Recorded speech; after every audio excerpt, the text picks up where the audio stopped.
Any good stories from the road? Pipe up. I wish we'd gotten to see a little bit more out of our punter. I'm starting to puke. It makes my stomach hurt. I thought he was going to die. I'm starting to throw up in my mouth a little bit. He's on the probiotics. Is Georgia playing the 1985 Bears this weekend or what? A lot of Todd talk. Rat poison proof. They're mongoose. We will not be hunted at the University of Georgia. I can promise you that.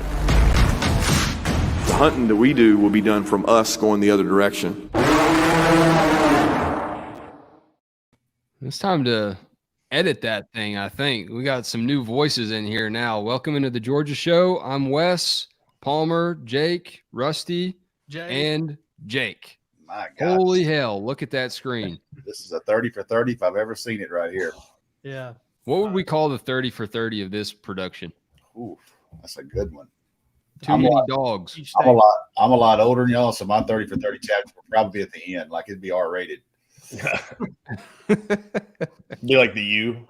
I grew up before social media, so it's to dig out some stuff, blood in, blood out kind of stuff from the 90s. Yeah, it gets me every time with that stand. Speaking of 30 for 30s, guys, pretty exciting development today as we just learned that Reggie White is going to get the 30 for 30 treatment. So that's going to be awesome. With Well, some well, never before seen footage, which will be interesting. Yeah, man. Go tell him what he said. Yeah, I can't wait for that. I can't wait for this show tonight, man. Look at the comments are already hopping. Palmer Toms is leaving. Rusty, how's your first week on the job been, man? We're only, 3 days in now? Does it not feel like it's been 6 weeks? Like, I mean that in a good way, but holy hell. I mean, the first 3 days, and can't say it enough, man. Well, I think we've all been blown away with people that's trusted us and trusted our product and the message board and the traffic and the YouTube people. And it's surreal for all of us here that we're all finally together. Been a long time coming, and it's been great, man. It's been really cool. It's also been a hell of a week for Georgia's coaching staff. Let's jump right into it.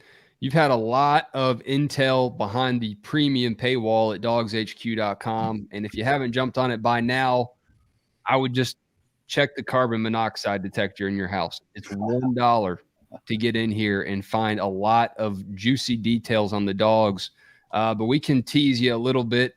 Rusty, what do we know about what some of the dogs' assistants have been up to on the road, seeing some of these top-notch prospects this week? I think for our audience, 3 names would kind of resonate. KJ Bolden at Buford, Edric Houston at Buford, and Dylan Raiola. You know, that was kind of the thing on Monday. We came in and said Mike Bobo's in Arizona. By the way, you only get 2 visits now, so Mike Bobo uses his one of his 2 visits for the spring evaluation period. You look at Trey Scott and Fran Brown, who were both at Buford on Monday, and those 3 5-stars there, Dylan Raiola, KJ Bolden, safety wide receiver, and then Edric Houston, who everybody understands how big a target he is, especially the need at 5-tech and defensive line for Georgia.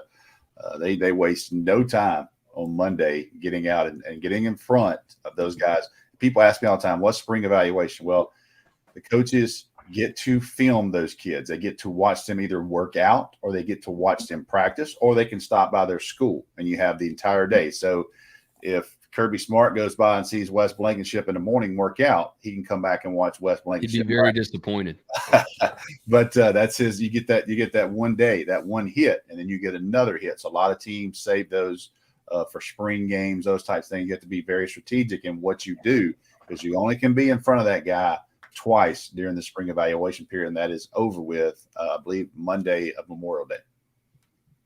Man, so much to keep up with. Bruce, as you've seen some of these names and been keeping up yourself with what Georgia's coaches are looking at, and we've talked so much on this show about it's not just the talent that Georgia brings in that everyone knows is good. It's those diamonds in the rough. It's the evaluations that the scouting department makes that makes the Philadelphia Eagles GM say things like, I wish I could draft the whole team. And it all starts with these visits right here. And you can't overlook how important they are. What's jumping off the page for you, Roos, whether it's a player or a notable coach that's checking in on a guy that maybe should make Dogs fans raise their eyebrows a little bit? Well, I think one of the important things to consider from this week was that Will Muschamp had a little surgery, and that put Scott Cochran on the road. And boy, I mentioned on the board, what a plan B that is. If that's the guy you have to turn to, the guy who brings the juice like Scott Cochran, guys love him. He connects with kids. And that's the guy that you get to send out on the road to represent your program. I think Georgia just in a fantastic spot having that as the backup plan. Rest up Muschamp for sure. But like Rusty said, I think what's key in this class and key in these visits is the 5 tech guys. You got to get those guys in for this class. The need there is pronounced. And quite frankly, that's one of the most premium positions on the field. Probably right now in terms of the NFL, it may be the most premium position on defense. Trayvon Walker, I think, kind of brought that home for everybody. Will Anderson, a guy who plays some more stand-up linebacker. But you need guys who can affect the passer, and that's what Georgia's after, guys who can get in there and get to those guys. Edric Houston, I know Justin Green was another guy that they had a chance to see this week. He's a tremendous target for them and a perfect body for that spot. So, Georgia has to keep the hammer down because it's a thin pool of elite guys in terms of the best edge rushers in the nation. But the Dogs are in a great position with them, and they develop them about as well as anybody in the country. I want to hop to a question we had before the show over on the DawgsHQ message board. Again, something you can access for $1 to have access to everything we have going on for 6 months. Speaking of the D-line, DawgsStradamus. I mean, if your name's DawgsStradamus, you should probably already know all the answers to every question anyway. Been around a long time, man. But DawgsStradamus says, will our D-line have one particular stud on it, or will it be more so a collection of high floor guys with flash plays being less common? This doesn't have anything to do with the visits we were just talking about. I just wanted to throw a bone to one of these questions we got in the message board before the show tonight. I don't think that's I don't think that the high floor flashes of greatness thing is off base by any means. I think Nazir Stackhouse has a chance to kind of be that alpha. Warren Brinson showed probably flashes of kind of Jalen Carter-like plays last year, probably maybe more than anybody else. I obviously think Jordan Hall's a really good player. Kristen Miller has some of those traits. Is anybody ready to do it? Nobody's ready to do it at the rate Jalen Carter did it. But we did a breakdown earlier this week, a video breakdown. And if you're not a member, I think it's a good chance to come over and see what's going on with what we're doing over at DawgsHQ. But Nazir Stackhouse is a fantastic player. And one of the things that stood out to me on film is you can't find much bad. And that speaks to that high floor thing. You just don't find a whole lot of bad. You see a lot of good. You see some great. You see some flashes of elite. And I think you're going to see that from a lot of different players. And it's just going to depend. It's going to be up to them, the individual player, whether they're able to actually finish in the backfield and make those plays that Jalen Carter, that Devontae Wyatt did. Georgia lost 3 absolutely incredible guys the past 2 drafts. All three of them going in the first round. 2 of them going to Philadelphia, 1 of them going to Green Bay, and Devontae Wyatt. It's going to be hard for anybody it's going to be hard for them to put together a trio like they had in 2021. But I think it is more of a collective effort when you think about Brinson and Logue and Stackhouse and Hall and Miller. There's a lot of potential there. Paul, go ahead, man. Absolutely a collective effort. And you're right there that they're not going to have a Jalen Carter. They're not going to have a Devontae Wyatt or Jordan Davis. But I do think that there shouldn't be that big of a drop-off with this defensive line because of the experience that they've got with a guy like Nazir Stackhouse, who there's been a lot of writing about him over the last 3 days. He's been one of the centerpieces of a story each day this week. Wrote about him today as one of the guys with a really strong chance to boost his draft stock, and wrote about him on Monday as one of the guys that's going to be replacing those guys that got picked, the Jalen Carters of the world. So I think you're right there, Jake. Brinson, and I remember us sitting in the press box looking at each other like, dang, Warren Brinson is really making some flash plays here. I think it was the Auburn game around that time, and noticeably Jalen Carter was out at that time. So we got a little bit of a taste of what Georgia's defensive line could look like without Jalen Carter. I think Bear Alexander's departure, obviously, for a very different reason than Jalen, creates another void on that defensive line. But I think that they've got the guys to not have that big of a drop off. It is going to be a group effort, but they've got enough talent that it shouldn't be too big of a fall. The thing about Brinson and Stackhouse is they're two of the most entertaining guys on the team too. They have the most just outgoing personalities. They're engaging on social media. They're engaging with the media. Warren Brinson's trying to take all of our jobs, but it seems like they can also bust you up on the field too. Before we move on, Ro, you mentioned that you see elite with Nazir Stackhouse with this group as a whole. What are the things that you see that do make this group elite as you stand and watch them play from the past season? Well, for now, depth. They're not in as good of a position to absorb a couple of injuries as they have been the past couple of years.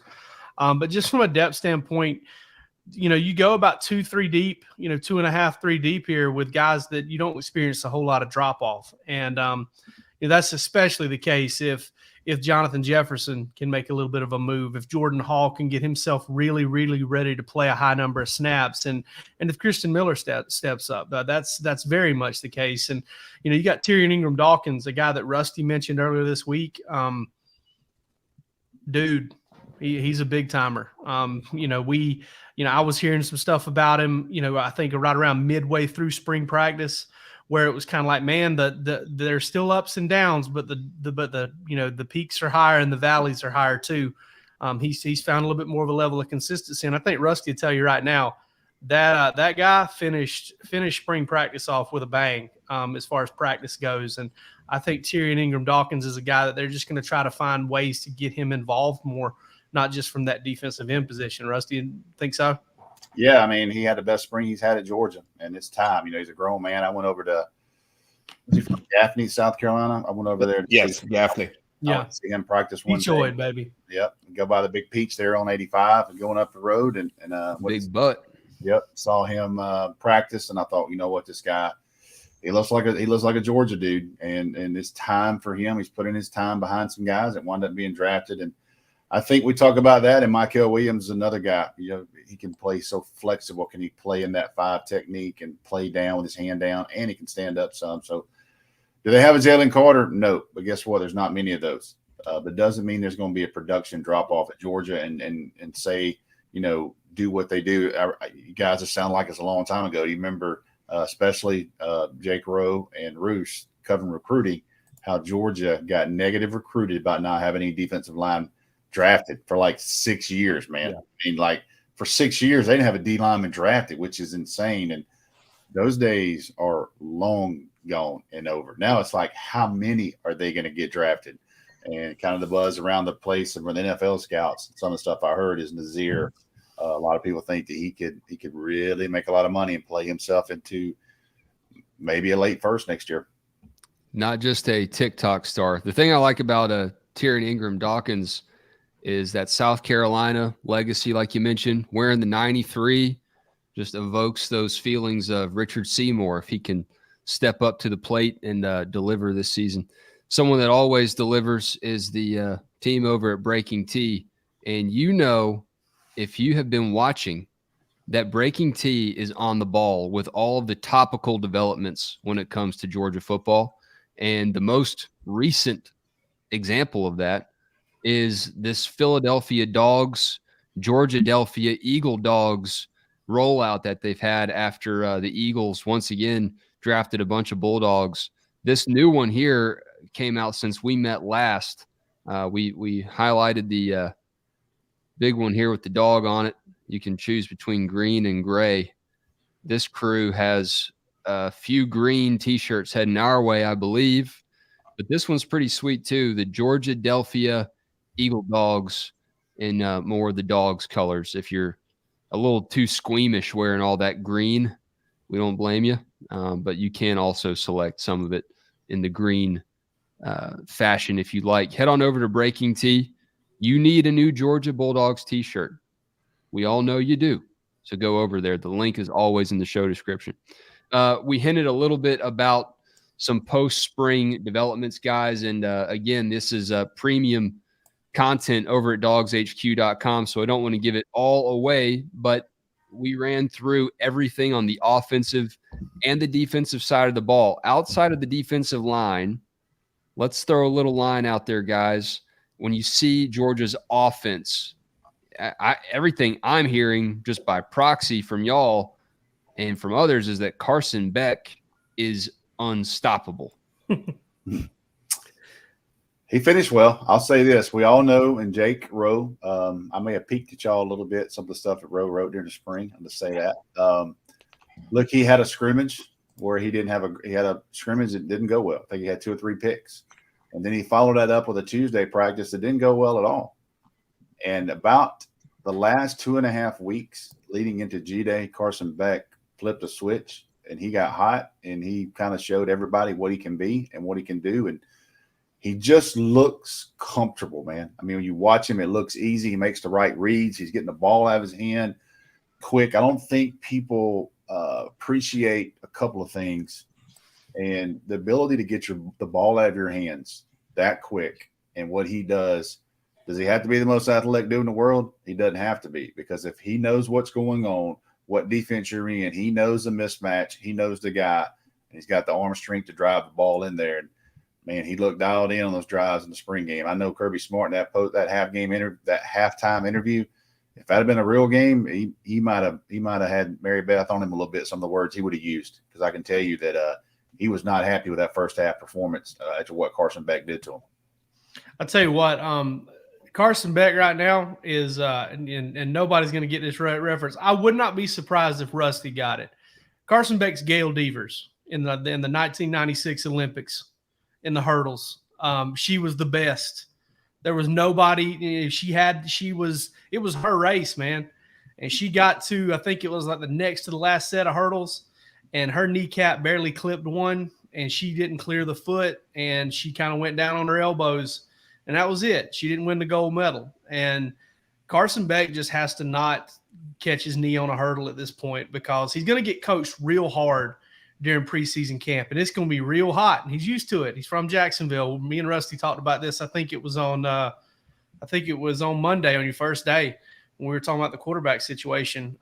Getting through that preseason camp without stringing together bad practices and simultaneously trying to string together some good ones. Because listen, those coaches value that. I think folks need to understand that. They value your ability to put 3, 4, 5, 6 great practices together. If you have a bad one here and there, that's one thing. But they want to see a string of really good to great. And he's going to need to do that in a very tough time of year to do it. And then he's going to need to keep it up throughout a season, because folks can say all they want about, well, I just haven't seen it from Gunnar Stockton, or I just haven't seen it from Brock Vandegriff. You didn't see it from Carson Beck really until last football season either. And I think you've got a couple of very proud, very quiet, but very proud individuals there in Brock Vandegriff and Gunnar Stockton. They're going to keep working. They're going to keep competing. And they're going to give him a run for it. And he's just going to have to – he has to do more than hold on. He has to get better. But he's also going to have to kind of handle it better, and he has thus far, than he did in 2021, the week that he had a chance to win the job against UAB, kind of a date that low-key changed Georgia history. Gail Devers out here catching strays tonight. Yeah, let's not Gail Devers on anybody, bro.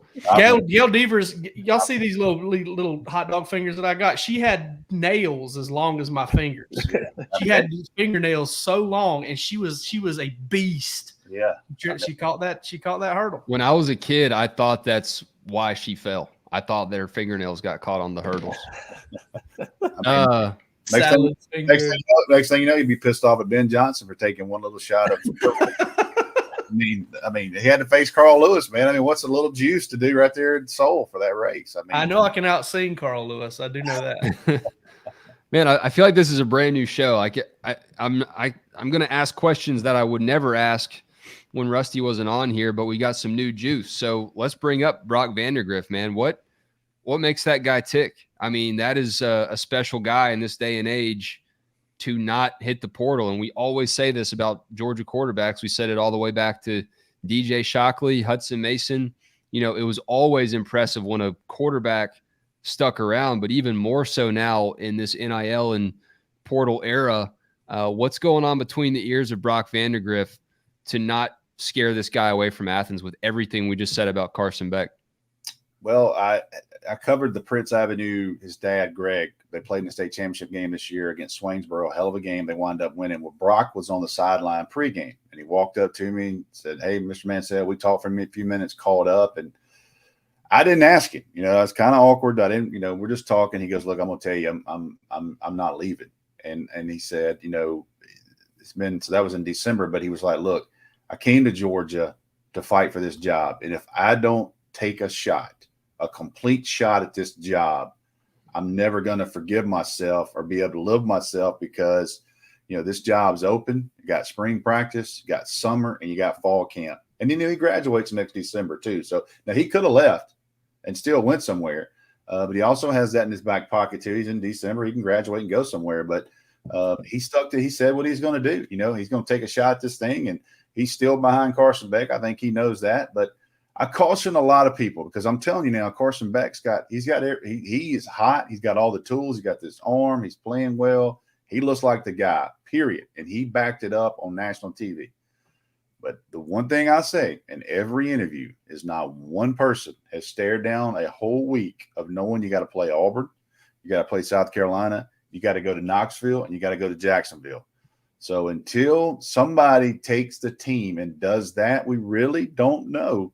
And who knows? Brock Vandegriff come November, Knoxville, it might be his team. So, it's just one of those things. Everybody kind of jumps. I see people talking about him being the Heisman and he's this and he's that. Yeah, David Pollock. Yeah, I mean, listen, David Pollock goes to practice a hell of a lot more than anybody out of us do. But I can tell you one thing, different on Saturdays, and they got a great schedule to ease some guys into. Me and Roos talked about that other day. They got a great schedule to ease some guys into, but I think Palmer, everybody would agree, it's going to be a little different when you are the focus the entire week, and everybody knows that you're going to be the guy in that SEC game and that SEC road game going into those games. I want to say something real quick too to the knuckleheads out there on our board and commenters in our comments over here. Love you guys. I'm calling. Who do I need to bring up? Who do I need to put up on the screen? Let's nobody specific. But for the longest time, it was like, yeah, these guys are towing the party line. They're towing the line. They're trying to keep these. Listen, man, and I made this comment on Twitter. These guys are out there at practice. They're not listening to what we read thinking, oh, well, he says I got a shot at the job. Let me stick around. But now the transfer portal's closed, damn it. And we definitely don't have any bearing on it. Still think, Carson Beck's going to need to keep the pedal on the gas because, as I said, you got two quarterbacks that are competing real hard, and it's just not easy. If you haven't been there before, if you haven't played those 500-600 snaps in a season and earned all the trust, then they'll take it from you. They will snatch it from you with 4 or 5 bad practices or a funk, or your girlfriend breaks up with you and you decide you're just not your best self for a week. It can go that quick. So I still fully expect him. I would bet a lot of money on it. I'd bet a lot of Rusty's money on it. But ultimately, it's not over. And these guys are going to get better, and they're going to keep the heat on them. And that's not us trying to toe some party line. Never were doing that, and won't do it now.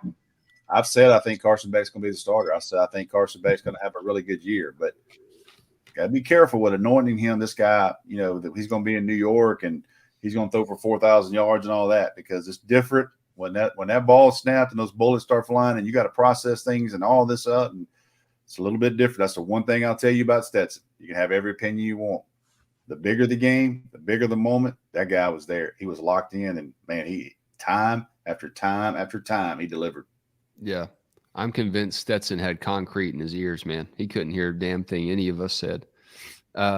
Yeah, Ro, all that stuff you mentioned, man, that was like on the NCAA football games, that was my one complaint. They didn't have enough of that realistic life stuff, like you failed a test or your girlfriend broke up with you. Like that game was too easy in that regard because none of that stuff was flying up and biting you in the butt. All right, when we talk about the defense, who's giving Carson Beck the hardest time at practice that maybe wasn't doing that this time a year ago? Well, the problem is too, it's almost like the NFL. You can't really touch those guys. You know what I mean? Yeah. So Yeah. it's a little bit different when you're staring down Jalen Carter and you know that he can't bury you in the dirt, and Mike and those guys can't bury you. And you know, look, I can make this throw and I can step into this throw. Again, that's a little bit different. So I don't know. I guess Javon Bullard, Palmer, I think you've heard some stuff on that too, and some of the interceptions he made and baiting some guys up. I think Javon Bullard would be a guy that gave all the quarterbacks a fit this spring. Yeah, I mean, I do think Bullard is certainly somebody there with the way that he is transitioning around in that secondary, very versatile player. I really think that is something that is new and creative to this defense. I also think that when you're looking at the guys that were out there this spring, no Marvin Jones, no Jalen Walker, no Mykel Williams, no Smile Munson in the spring game. That's a lot of missing bodies there and talented players. So that's one thing I will say. I think you take the spring with a grain of salt there for Carson, because like you said, they're not getting hit. They're not playing real football. And that's when those live bullets are flying come September, suited up against UT Martin, that's when we will really learn what these quarterbacks are made of. Not necessarily in G-Day where they know that they can't get hit, or in a practice where the coaches are keeping the guys away from them, as far away from them as possible. But I think in the situations that they are in right now, especially, putting the ball in the air as much as possible, a guy like Javon Bullard, certainly somebody that's probably giving them fits. And Kamari Lassiter too. Wes named his kid after Javon Bullard, that 30-inch newborn that he had. 14 and a half pounds. 14 and a, he sent us a text, Rusty.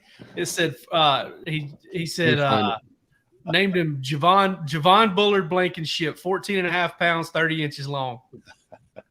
I've already made a profile. He's already an MVP. Yeah, Mike Bobo came by the delivery room. He heard about it so quick. He was right down Prince.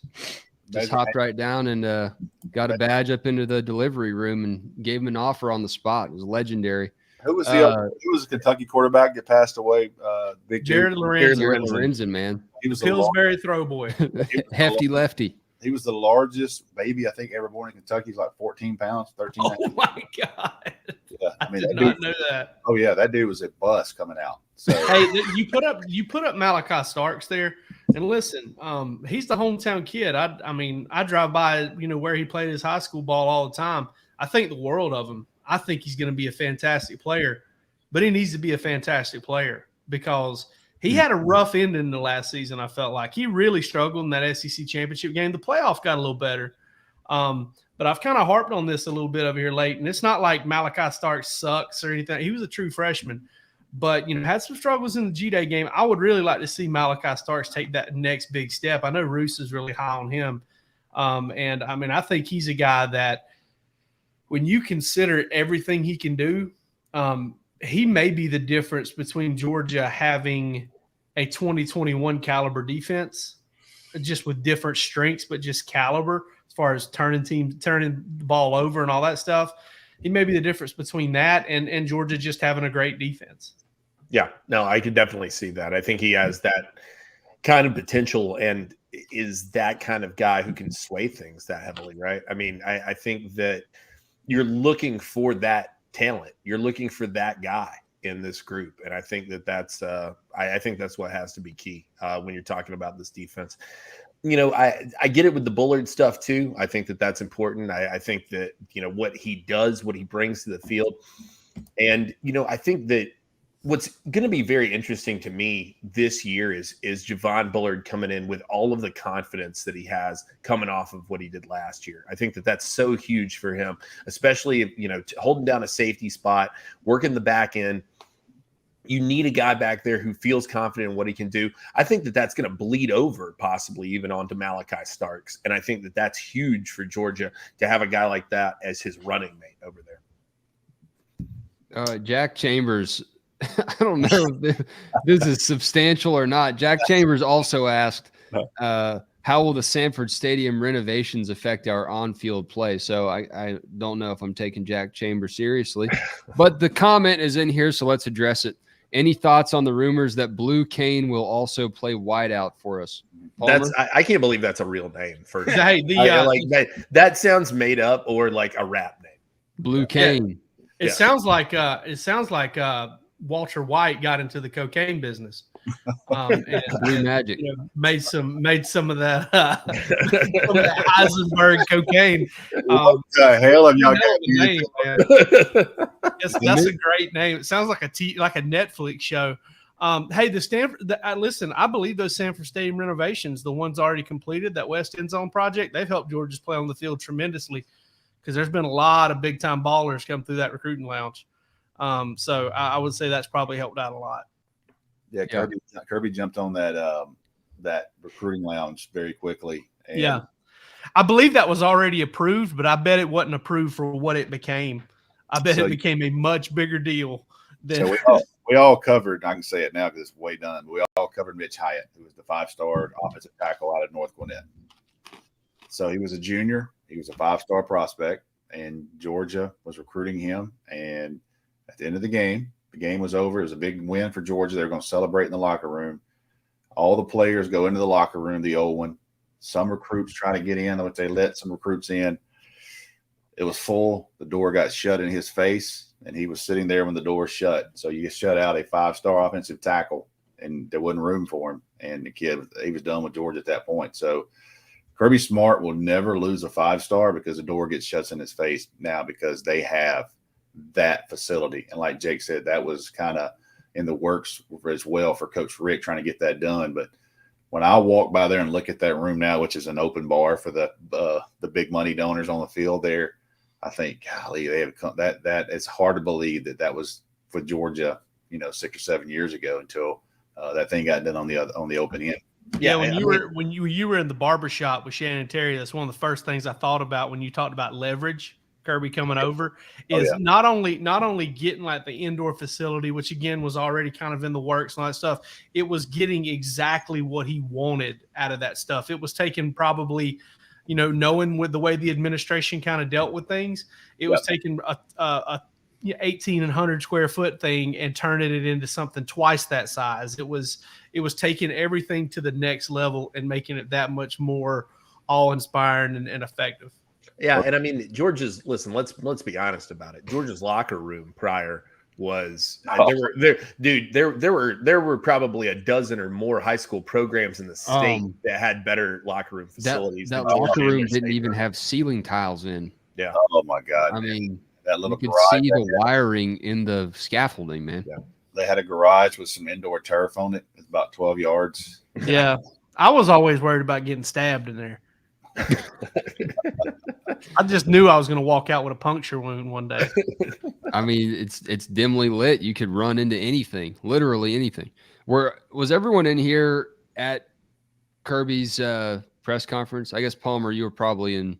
Nope, I was not. Palmer was in the room maybe? at that time. Palmer had just gotten out of diapers. I was a sophomore in high school. Okay. He was busy winning state titles. Now losing them, finishing second place in them, Jake. Oh, okay. I'm the only state champion on here. Let's make that note. Yeah, we won one my freshman year. I didn't contribute. But that's some Uncle Rico talk. If I got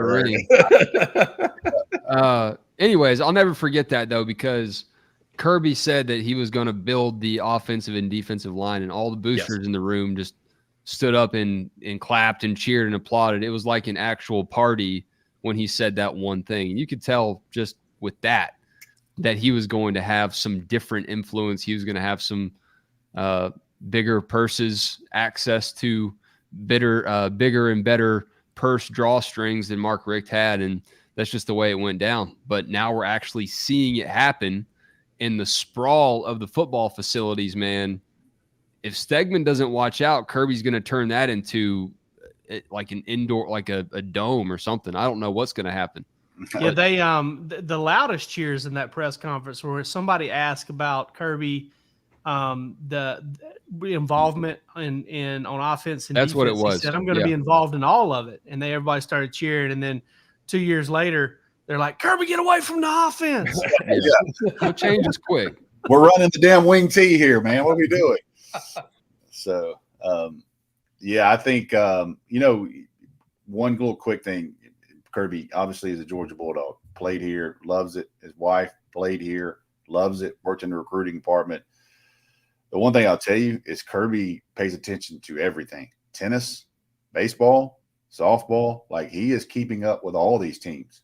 Goes to a lot of tennis and goes to a lot of baseball games. So all that stuff's important to him, and I'm sure they run it by him on different things. But basketball too. So he is one thing I can tell you personally about Kirby. This dude watches it all. He'll watch softball. He'll go to tennis. I mean, he is a Georgia Bulldog through and through. They, I've heard this from several coaches.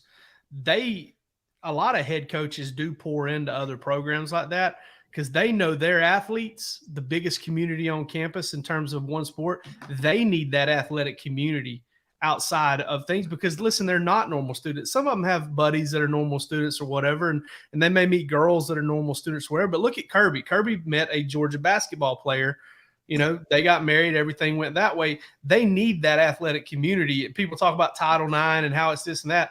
Dude, those coaches want those football players spending time with track stars and track athletes and female basketball players, volleyball players, because those kids, they have schedules. They're not sitting there waiting outside of there's not a girlfriend or a group of buddies waiting outside of Butts Mirror Building waiting for a kid to get out of practice and he's ready to get to them rather than watching a little film. They want that athletic community where people have skin in the game and those and some things in common with them. It's helps with homesickness. It helps with, giving them socialization. So, Kirby pouring into that is a very, very smart move. Kirby landed one of the best softball players. Her family told me that they brought him in. He sat down with her. She was down to Georgia and Oklahoma, and Lindy Ray Davis, kid I know, she'd sit there in Kirby's office, and they brought him to her, and he talked about Georgia and talked about being here. And about 2 days later, they had her, and now she's one of the best players in the SEC. So tells you the little things that don't get written about him, but how much he cared about the program. I'm just envisioning they bring the top-notch softball recruits into the softball facility, and they've got it all lit up. They walk through the hallway onto the field, and Kirby's just standing there in the middle circle, ready to throw him a pitch. They do the basketball. The new women's basketball coach should know her name. I'll slip my tongue. Coach Abe. Well, she brings people right to see Kirby. Kirby meets with them. So, I mean, man, he's busy. He had the players up at one of the tennis matches right after spring practice, and they made a video out of it on the social media team. The seniors. Yeah. And it's all, I'm not saying it's coordinated. I'm not like cynical about it. They don't have real friends. They don't really care about the tennis team and all that. But yeah, just like Jake Rose said, there's a benefit to all of it. And you want to be cohesive. You don't want your football players to feel like they're set apart. You're all dogs. You're all in this doghouse together.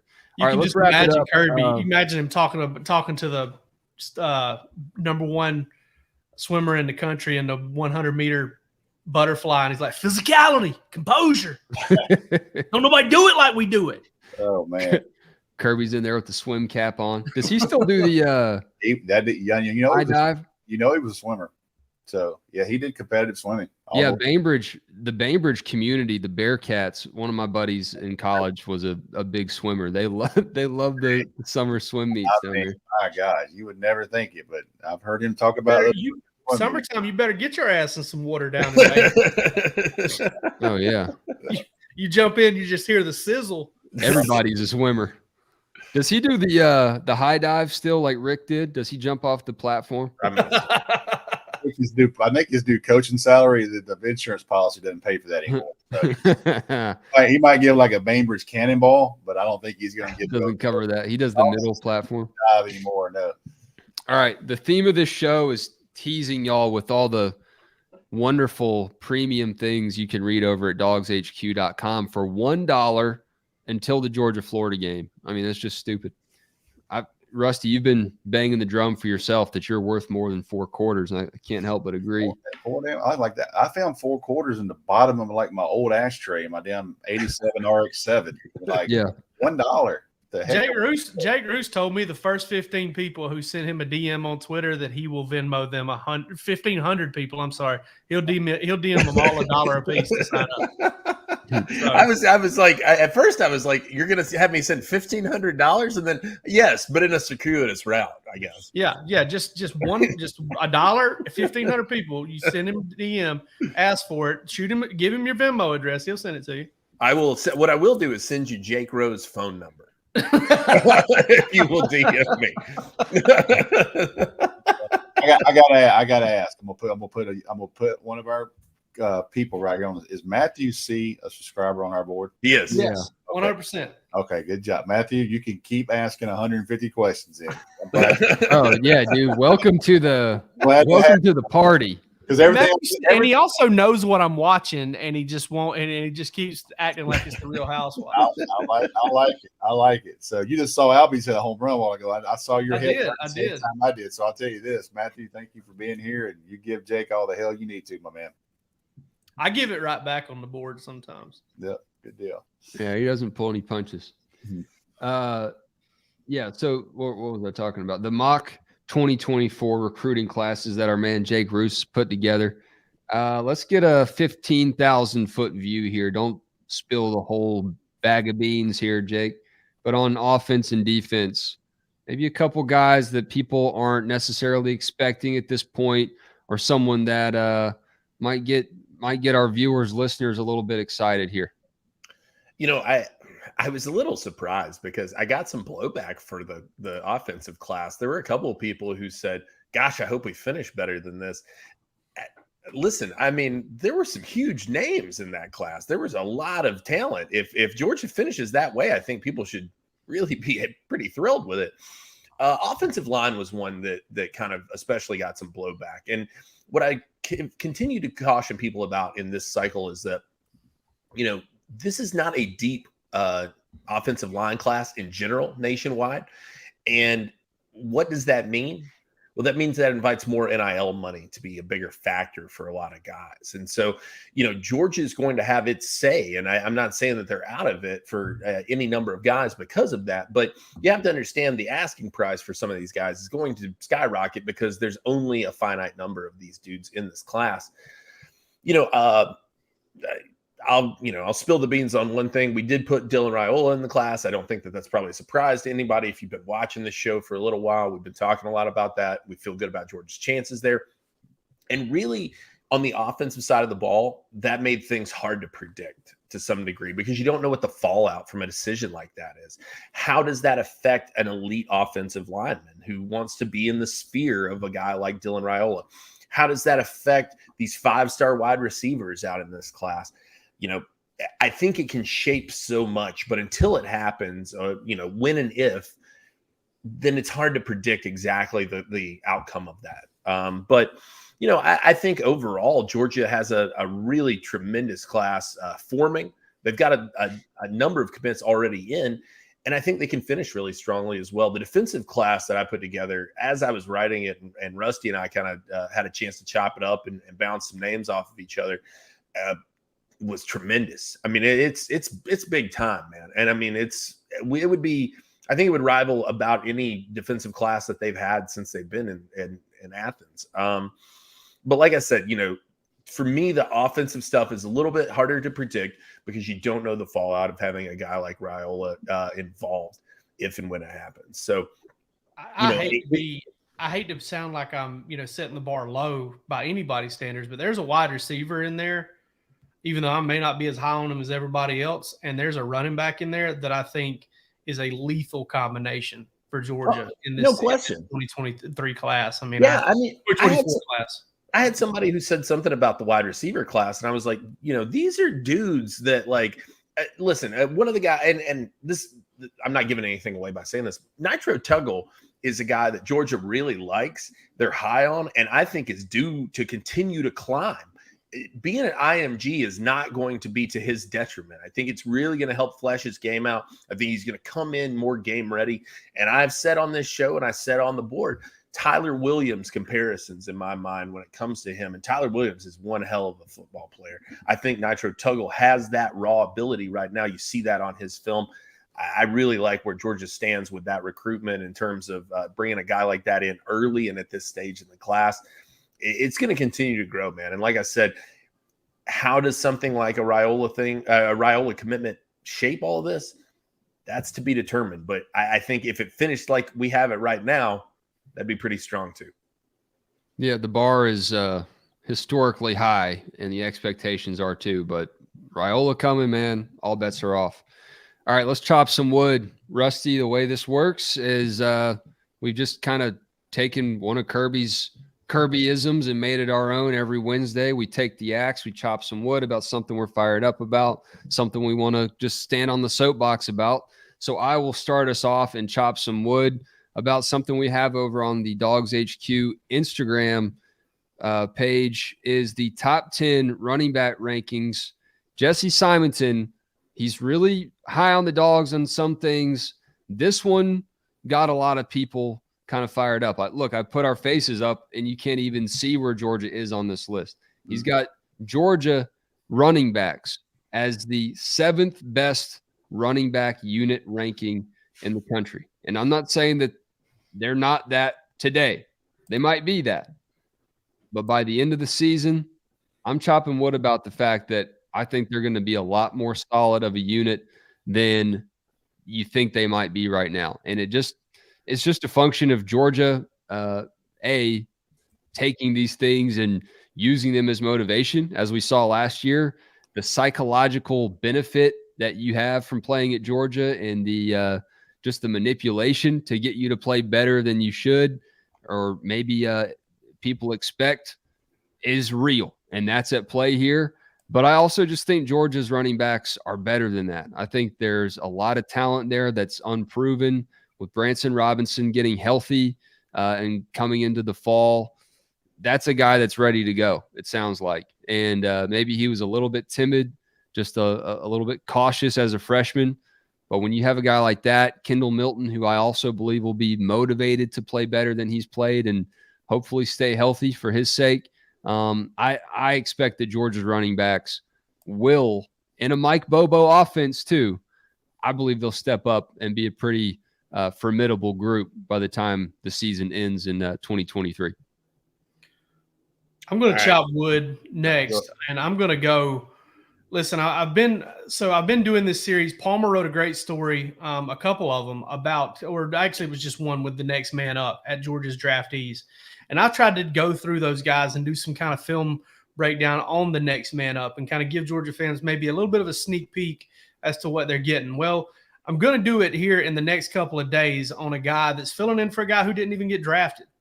Kearis Jackson is no longer at Georgia. He didn't get drafted, got picked up by the Tennessee Titans.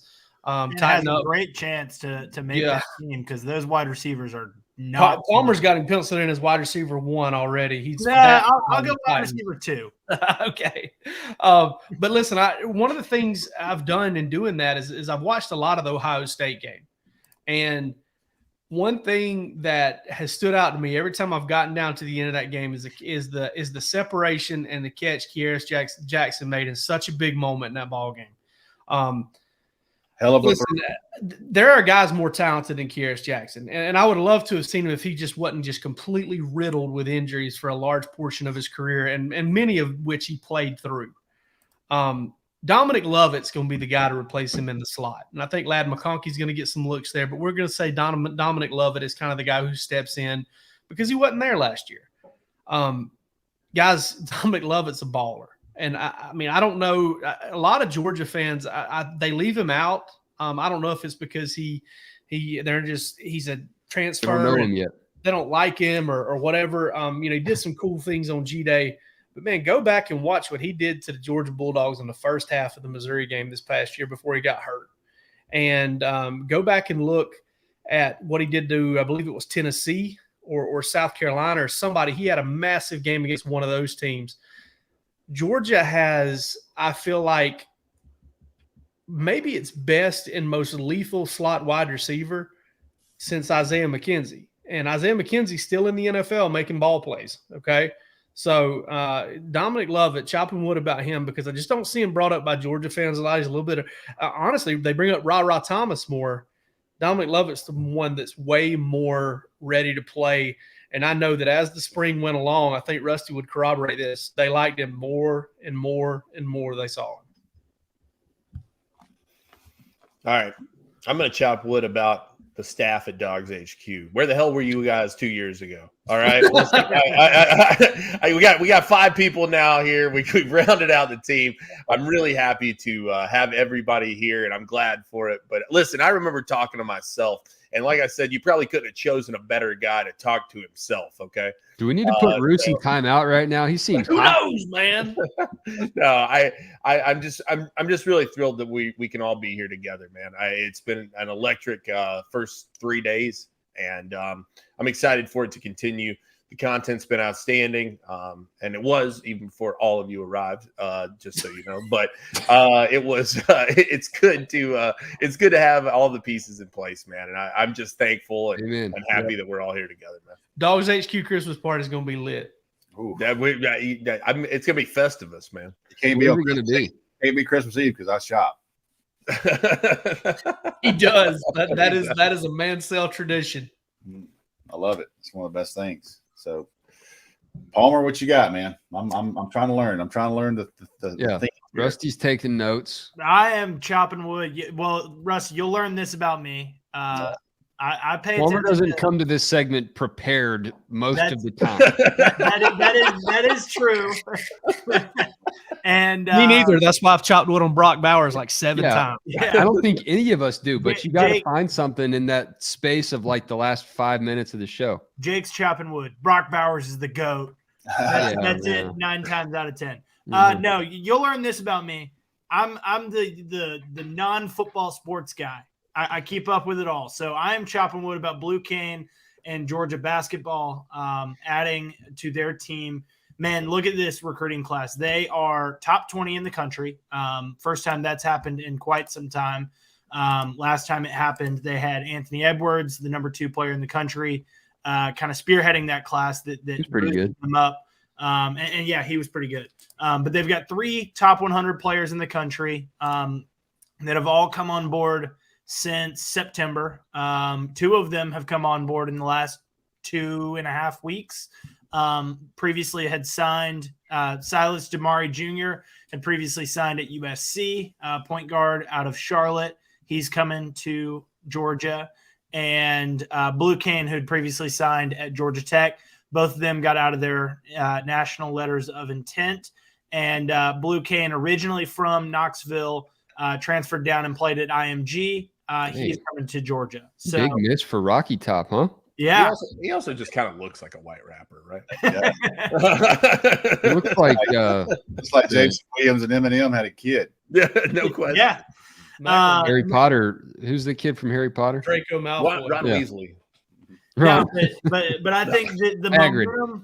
the momentum that Mike White and company is picking up is big, and I think they've got a chance to really compete this fall and winter. Next February and March, I think they've got a lot better chance to be a much more competitive group because you're now looking at a team that has only 1 player that's left from the Tom Crean era. So these guys are all handpicked by Mike White. So excited to see what this team can do in the fall. And I know we've got a small but loyal group of basketball boarders. And they are excited about the additions that this team has been making. And they got 1 roster spot left, expecting that one to be filled, let's say, by Mother's Day. Wow. Palmer loves his non-revenue sports. Well, one of our best posters, a guy that's been around with all of us for a long time, Crit Dog. And Crit sent me a DM today and said, if you don't cover damn basketball, I'm going to tweet your prom picture. I said, we've got Palmer, and he already told me last night there's a commit coming. So we've got basketball covered, and that will be covered on DawgsHQ. I've seen that Rusty Mansell Jerry curl anyway. So I got a prom picture. I'm telling you, if it ever got out, I'm done. Like I'm telling you right now, I'm done. It was actually a homecoming, the worst outfit in the history of America. Like I can take anything better. I don't even know. Were Zubaz involved? Oh no, some Sebagos were. So yeah, I never. You know what? Two things. I never had a pair of Zubaz. Never had, and I never tight rolled my pants. And that was the day. Like if you tight rolled your pants, everybody did. And I didn't tight roll my pants because I got 13 feet and I looked like I had damn canoes. If I made the pants this small, I was kind of conscious about my damn feet when I was 5'9" with 13 shoes. So finally I grew into them. But so yeah, and I'll finish up here and I'll do some. I'll chop wood on. Take the axe, Rusty.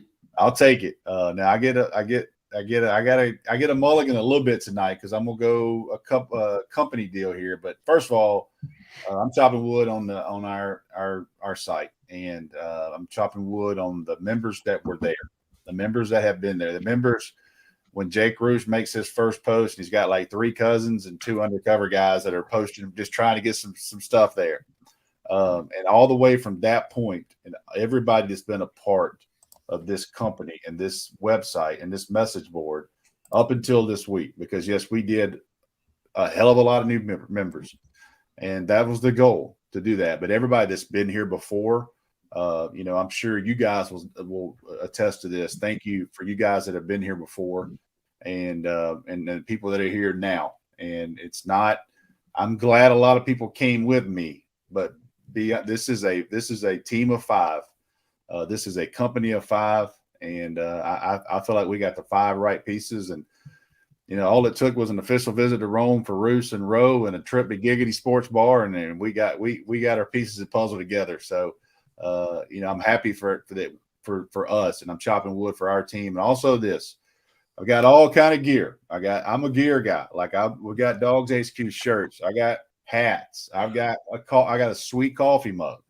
I've got, what have I got over there in that? I've got hoodies. I've got red hoodies, black hoodies, gray hoodies, shirts. May have a one of one. I may have a one of one DawgsHQ golf bag. That's pretty damn sweet. So we're going to give away some stuff. My goal is to give away stuff at least every other podcast with you guys on this show. Okay, golf bag, huh? Hey, I can tell you right now that I said for some. How many golf balls in the bag? There's probably 24 noodles in there. So okay, I got to get the noodles out. I actually got to play Friday and Saturday, so the noodles they'll be prime for me. Range balls and noodles. But want to give away some stuff. For you guys, I will say this, that we're already planning some get-togethers. I think it's important. We've all been a part of those before. I have some of the best, memories meeting people face-to-face, kicking back and having a beverage with them and just talking ball and talking shop. And thank you guys for doing that. So we got a lot of stuff planned, and I want us to be out and about and do some things. I got some special things in Athens. Had a meeting today with a company. And we're going to bring a company on with us that's going to sponsor, and we need people to pay for those hydrations. And I think I got one for us and a location. So there's a lot of stuff going on, man. But I can't say enough, man. Thank you to everybody. Thank you for these first couple of days. Thank you for just giving us a chance, man. And I feel like at the end of the day, I've said this a million times this week, this Georgia market is a great market. There's great sites in this market. There's more than us. But I feel like what we cost and what we're going to bring to the table will more than worth be the value. We want to be the place. One of the newsbreaker. We want to be the place, and I think we got those pieces of the puzzle to do that. But chopping wood, man, for the people that's been here, the people that came, the people that's going to come soon to join our site. We have built it, and people are coming. It's been a great week, and it's only Wednesday. Y'all hit like and subscribe here on the YouTube channel if you don't already. And obviously the $1 deal over at DawgsHQ.com for all the stuff that we're just hinting at on the show. That's something you don't want to miss out on, because that's not going to be around forever, just like that DawgsHQ golf bag. I'm driving to Rome tonight to pick that thing up. You won't get that one. It's sweet over there. You hadn't seen it. I gave you all a little hint today of some things that I've had made and done. What the hell's the hat? I've never seen a hat. Yeah, there's all kinds of stuff. We don't even have this stuff. He's a gear guy. I'm a gear guy. Like we're going to have gear. Our guys are going to have gear. We're going to have people, but that golf bag is going to have to be given away in person and do some things. And I think it's pretty sweet. Yeah, I think you guys will even like that, but I can't give you everything in the first 3 days. What the hell would I be worth the rest of the damn time? Getting greedy. Just know I got some stuff tucked away, and man, I hadn't had any Bojangles this week. That might be what's wrong with me. I'm dragging. So you know what? I might just get up in the morning and go have me like a light salad at Bojangles with the day started. Breakfast salad, baby. I, for one, am excited for Georgia Milk to sponsor our show. That's going to be really fun. I'm glad Rusty's landed that sponsorship. In all seriousness, guys, this is going to be fun. This is going to be a fun show. Not every show will have this format. 5 people on at the same time. That's a lot of schedules to work out, but we will keep you updated with entertaining shows, information, all this stuff that you saw tonight, and even more opinions coming up as well, because you got to hear some of our hot takes as the spring and summer plays out. Thank you all for joining us tonight. Thank you for joining us over on the message board and in our articles and columns over at DawgsHQ.com. Y'all have a great rest of the week. We'll see you back here 8:30 p.m. right here on the DawgsHQ YouTube channel. See ya.